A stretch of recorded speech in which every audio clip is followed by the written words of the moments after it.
Hello everyone, I'm here today with you by taking a new unit concept of cost and cost curve. As you know, in order to produce a certain amount of goods and services, different types of costs are to be paid or different types of costs are accrued. So what are these costs and what are the shapes of the different types of cost will be discussed under this unit. So cost of production.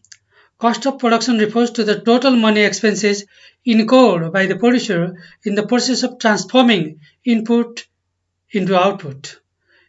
In order to transform various inputs into output, we need to pay some money or some expenses is incurred or some expenses is occurred.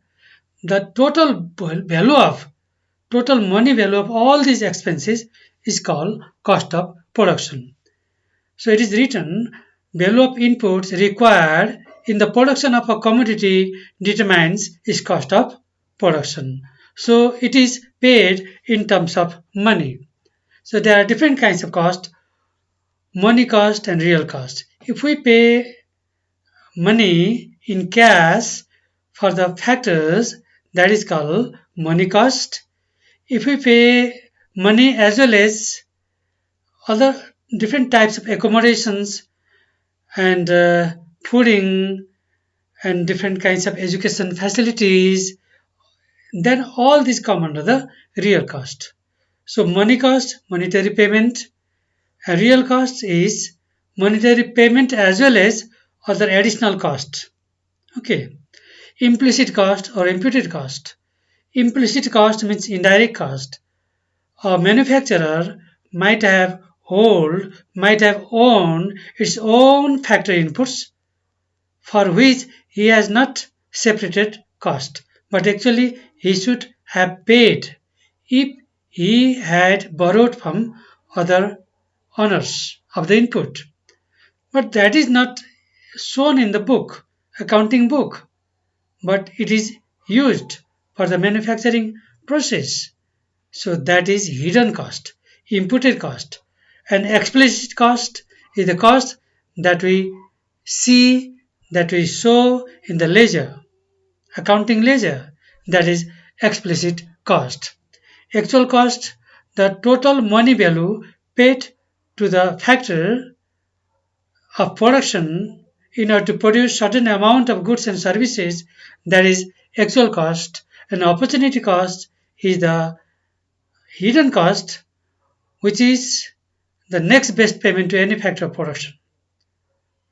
This is also called second best payment to any factor of production.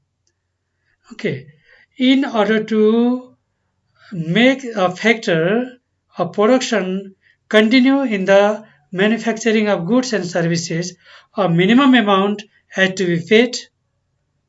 That is called opportunity cost.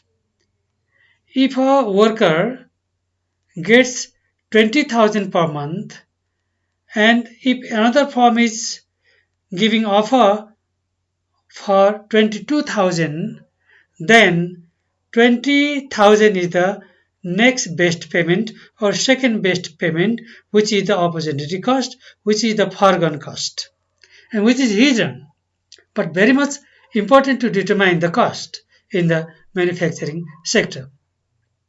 Direct cost and indirect cost. What we pay directly to the factory inputs, that is direct cost. What we pay indirectly to the factory input as inputted cost and implicit cost and opportunity cost, these are the indirect cost. Fixed cost and variable cost. The cost which is paid for the fixed factor of production is called fixed cost, like paid for the use of building, for the machineries, for the land, for the staff, that is fixed cost.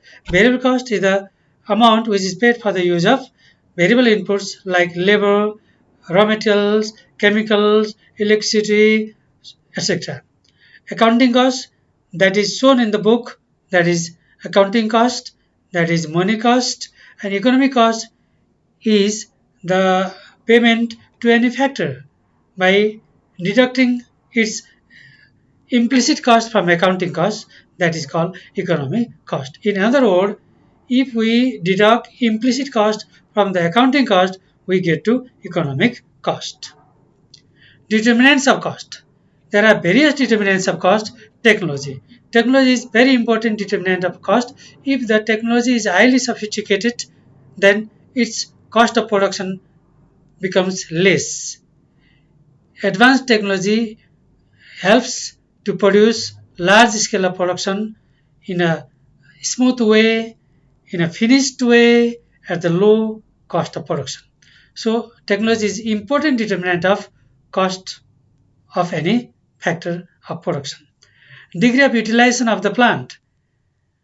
Plant utilization is another very important factor, because having plant with a farm is not enough.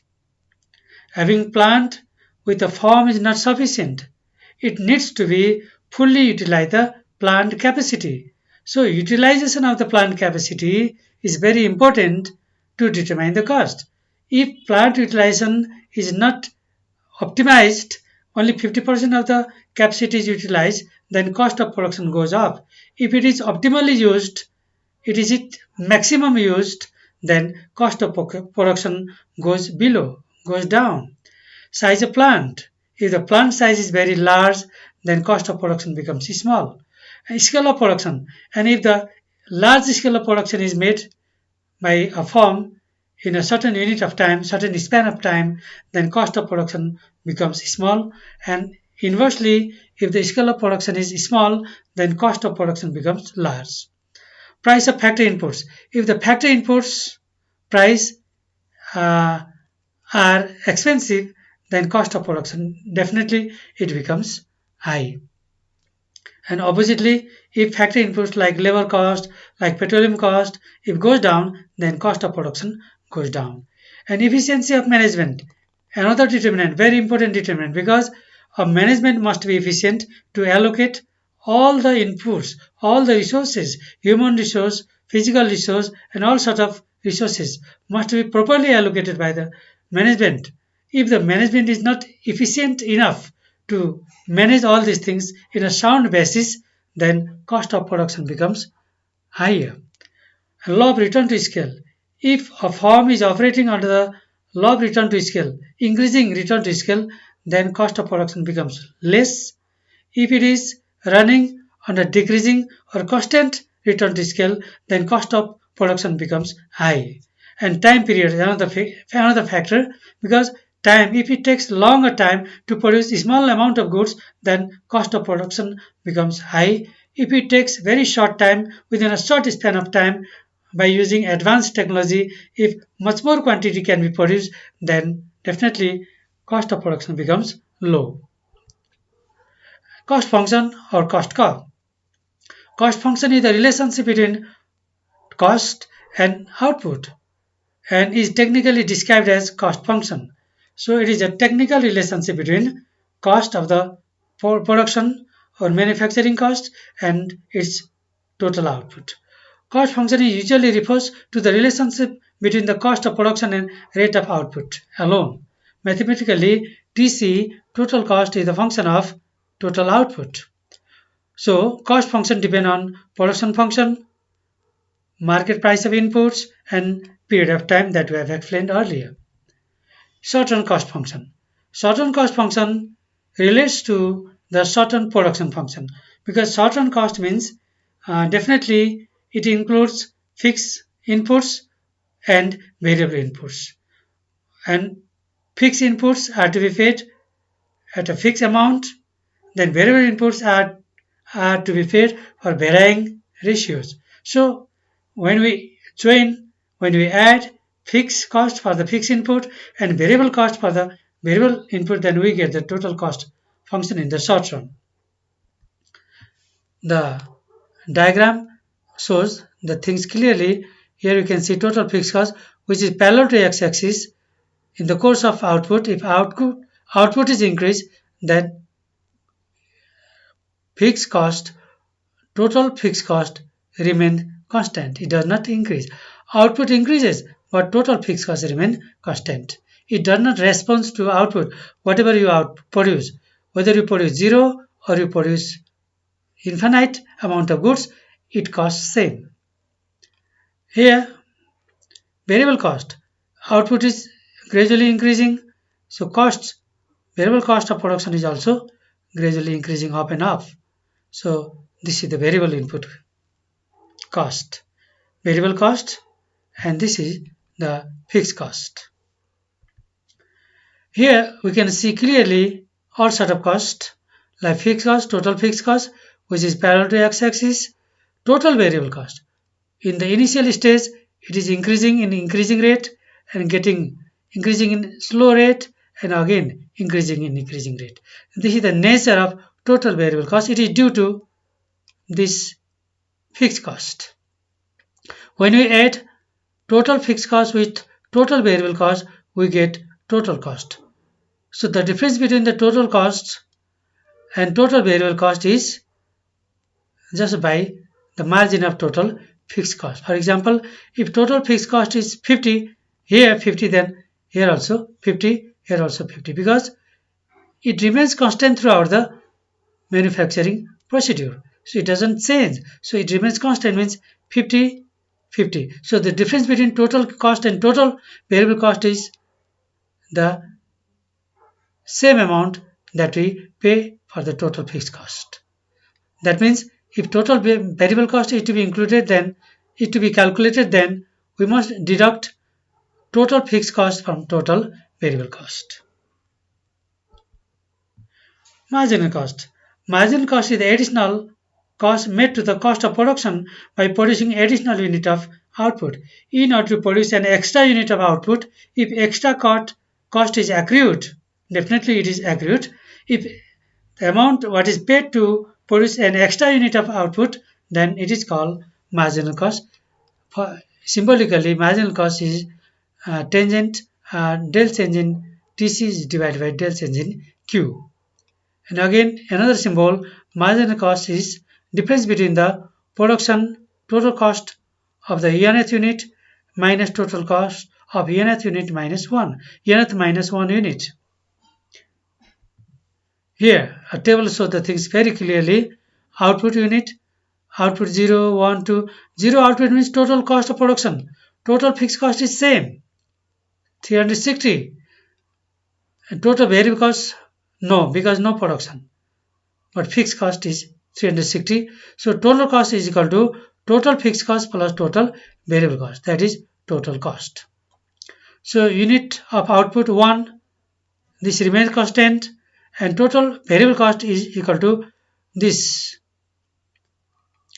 Total variable cost is equal to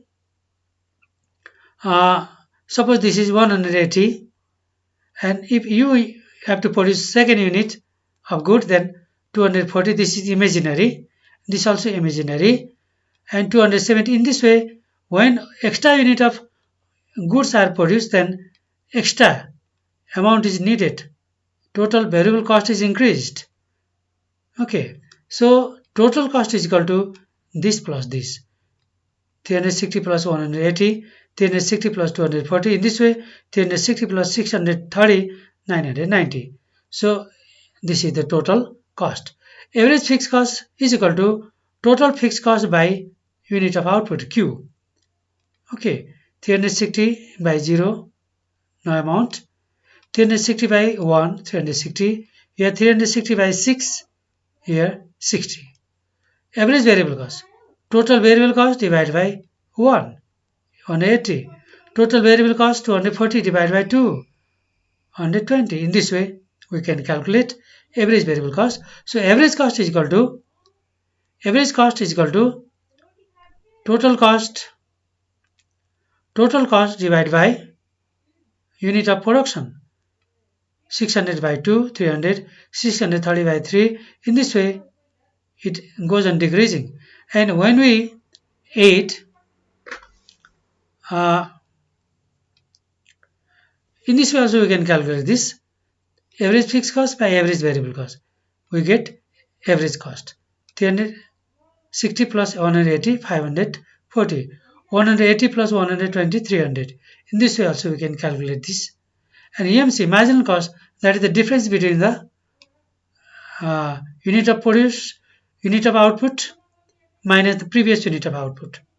Okay, for example, here at the fifth unit, if total cost of production is 780 and in the previous unit, 4 unit, total cost of production is 675, then the difference is 105. So this is the EMC. In this way we calculate EMC 360, 550. The difference is 180.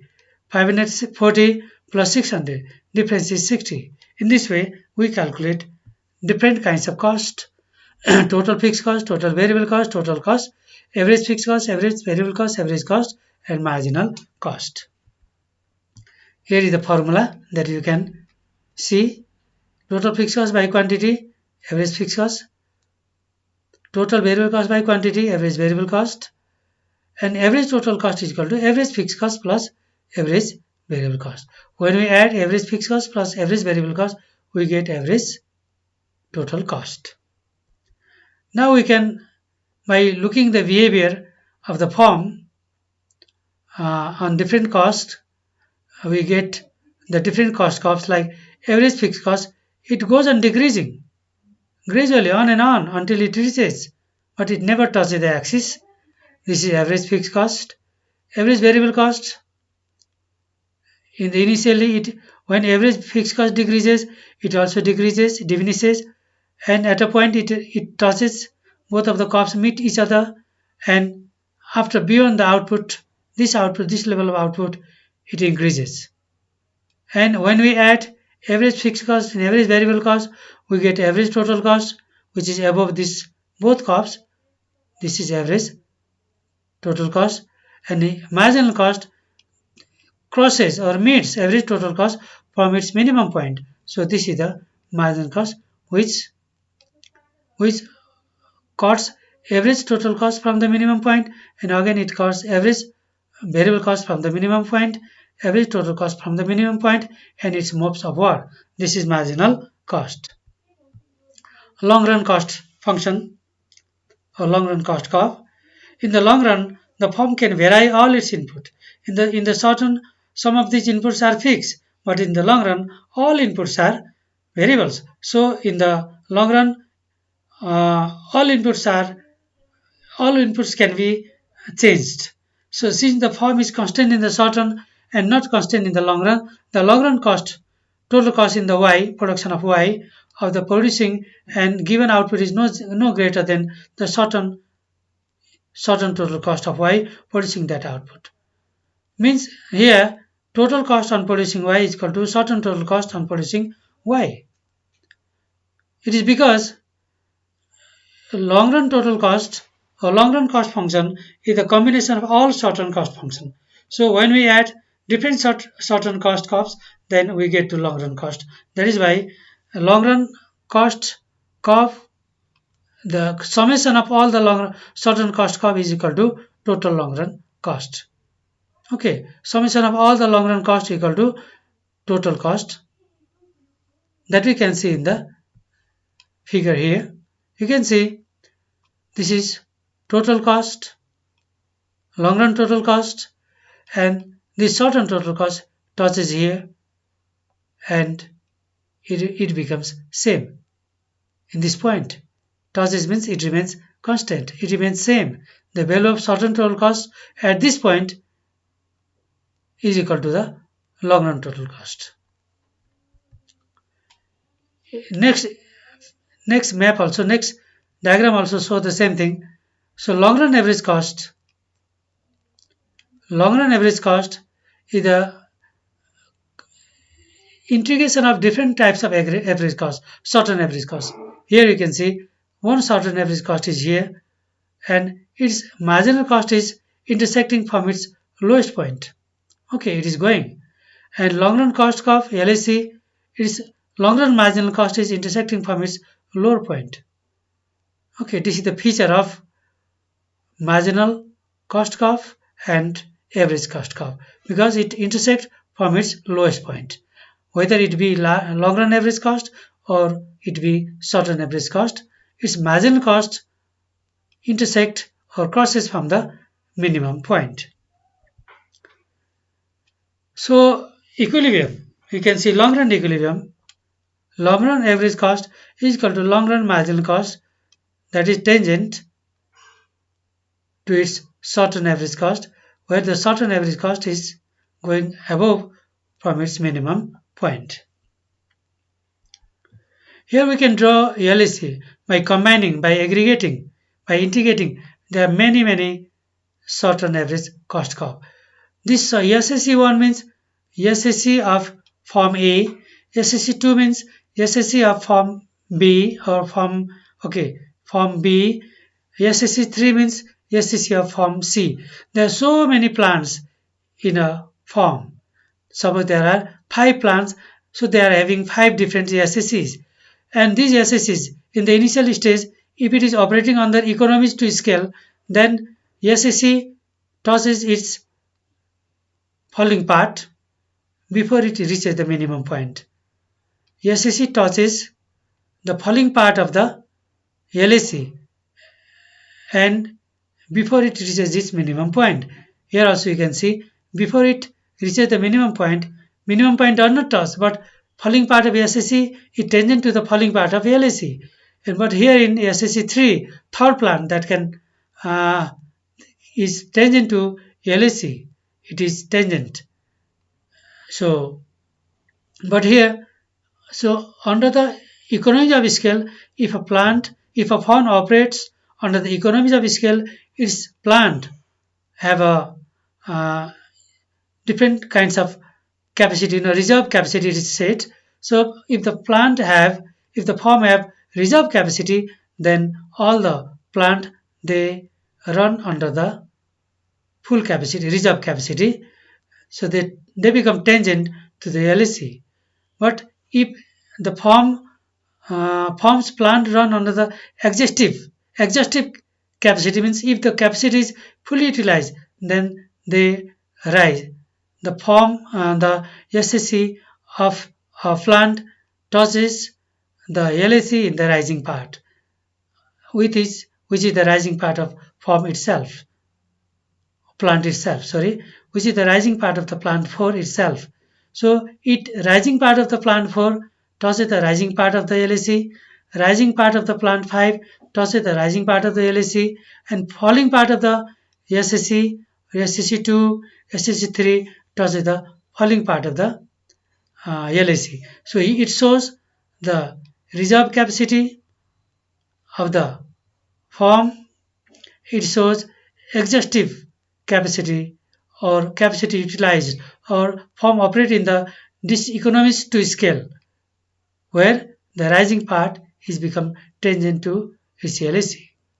In this way, this is the LAC. LAC is called planning curve also. It is envelope curve also because it touches all type of SSCs, so it becomes U-shape and it is flatter. Okay, it is flatter U-shape because it is a kind of planning curve because of firm plans for the long run manufacturing, producing goods and services. Manager plans how much forms are to be installed to meet the demand of the market. So different types of forms are planned to increase and at a given level of output.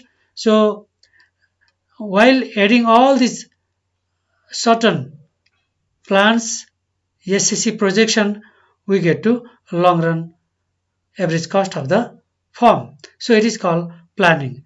If a manager thinks it is profitable, then many plans are added. If it is not much profitable, then the number of plants are not added. Very less number of plants can operate its production and supplies the output in the market. And LMC also can be drawn easily when we become able to draw LAC. So here we saw SSC is touching the falling part of LAC, and here the lowest part of SSC is intersected by SMC, when we draw perpendicular from this tangent point and it intersects at this point, this tangent line, perpendicular line is meet by this SMC1 at point N. Here it is tangent, LSC, SMC both are tangent at a point. Its lowest point are tangent. So here Q is the another meeting point, and here SSC 3 you can say is tangent in the rising part of LSC, and its minimum point SSC passes through its minimum point and meets the perpendicular line drawn from this tangent above this LSC at point K. When you join this K and Q and N, we get this LMC curve. So this is all about the LMC and LAC and cost and different concept of cost and different types of cost curves.